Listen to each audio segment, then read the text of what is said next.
بسم اللہ الرحمن الرحیم۔ السلام علیکم۔ روزانہ واقعات سننے کے لیے اس چینل کو سبسکرائب کریں۔ عرب کے عقل مندوں میں سے ایک شخص تھا جس کو شن کہا جاتا تھا۔ اس نے قسم کھا رکھی تھی کہ وہ صرف اس عورت سے نکاح کرے گا جو اس کے موافق ہوگی۔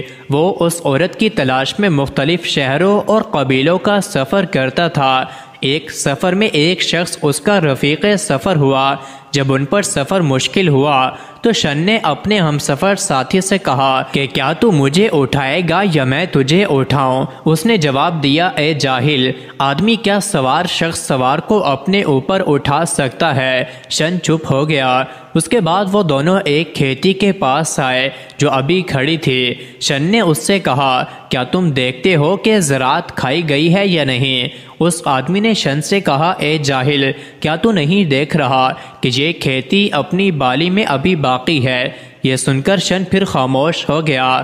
پھر ان کے سامنے اسے ایک جنازہ آیا۔ شن نے اپنے ہمسفر سے کہا کہ کیا تم دیکھتے ہو جس صاحب کا یہ جنازہ ہے وہ زندہ ہے یا نہیں؟ اس کے ساتھی نے کہا، اے شن، میں نے تجھ سے بڑا جاہل آج تک نہیں دیکھا کہ وہ قبرستان کی طرف جا رہے ہیں، اور کیا وہ زندہ ہوگا؟ جب وہ دونوں اس شخص کے گاؤں کے پاس پہنچے اس کو اپنے گھر لے گیا۔ اس شخص کی ایک لڑکی تھی جس کا نام تبقہ تھا۔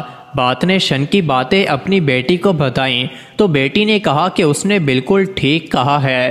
اس نے آپ سے ایسی باتیں پوچھیں جو کسی ایسے آدمی سے پوچھی جا سکتی تھیں، کیونکہ اس کا یہ کہنا کہ تم مجھے اٹھاؤ گے یا میں تم کو اٹھاؤں، اس سے اس کا مطلب یہ تھا کہ تم مجھ سے باتیں کرو گے یا میں تم سے باتیں کروں، اس سے ہم سفر جلدی طے کر لیں گے۔ پھر اس کا یہ کہنا کہ کھیتی کھائی گئی ہے یا نہیں، اس سے اس کا مطلب یہ تھا کہ زراعت کے مالکوں نے اس کی قیمت طے کر دی ہے یا نہیں۔ پھر اس کے جنازے کے متعلق یہ کہنا کہ وہ زندہ ہے یا نہیں، اس سے مراد یہ تھی کہ کیا اس نے پیچھے اولاد چھوڑی ہے جس سے اس کا ذکر زندہ رہے گا یا نہیں۔ جب وہ شخص گھر سے باہر نکلا تو اس نے اپنی لڑکی کی ساری باتیں شن کو بتائیں جو اس نے وضاحت کی تھی۔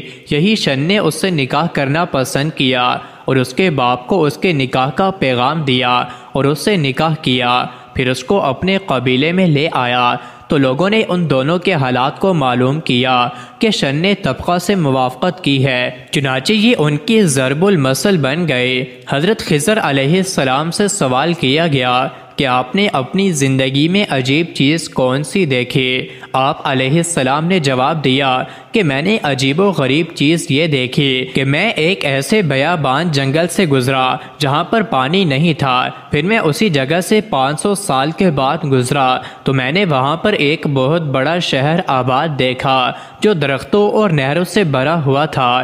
جو لوگ وہاں رہتے تھے میں نے ان سے پوچھا کہ یہ شہر کتنے عرصے سے آباد کیا گیا؟